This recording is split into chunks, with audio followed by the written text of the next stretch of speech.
At dahil pampahay blood yung inulam natin kahapon, kaya ngayon eto naman yung uulamin natin. Mahirap na sunod-sunod na pampahay blood mga ate, baka mamaya hindi na tayo tumanda. Sayang hindi pa naman tayo nagkikita. Walang ganon. Bali, meron nga pala ako ditong isang tofu. Pagkatapos in-slice ko nga lang yan ng ganyan kalalaki. At ilalagay ko naman ito sa isang lagayan at lalagyan itong pampalasa para naman kahit yung loob ng tokwa natin ay masarap. Kaunti lang naman itong nilagay ko na to mga ate. Dahil pampahay blood yung kinain natin kahapon, dapat balance naman ngayon. Yung healthy at mura lang. Pero syempre hindi tayo papayag na basta ganun lang ipipirito yung tofu natin. May mga gulay din kasi kung nakita sa rep, kaya naman naisip ko, bakit hindi ko sila isama dito para naman mag-level up yung tofu natin. Naghiwa lang ako dito ng bawang at sibuyas. Pagkatapos itong carrots at bell pepper. Yung carrots siniwa ko nga lang ng kutsilyo kung may design para naman maganda siyang tingnan. Tapos gagamit nga din pala tayo dito ng broccoli. Pinaghiwa-hiwalay ko nga lang ito parang kayo. Walang ganon.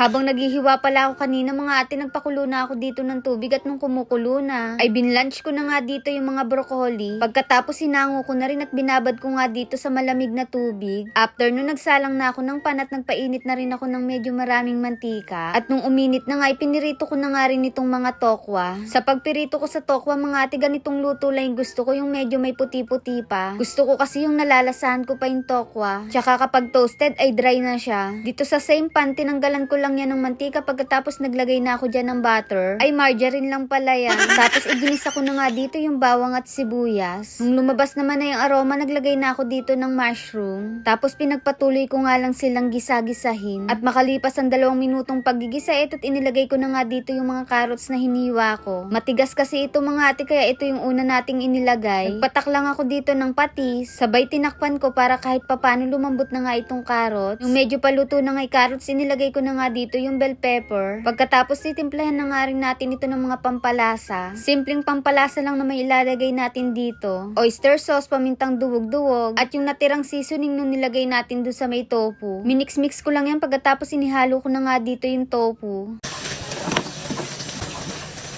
After nun, naglagay nga lang ako dito ng kaunting tubig para naman kahit papano lumambot pa yung mga gulay na inilagay natin. At makalipas sa 3 minuto, inilagay ko na nga rin dito yung mga binlunch nating broccoli at itong mga itlog ng pugo. Itong mga itlog ng pugo na to mga ate, tira lang natin yan nung nag-street foods tayo. Nakita ko nga sa rep, kaya isinama ko na rin dito.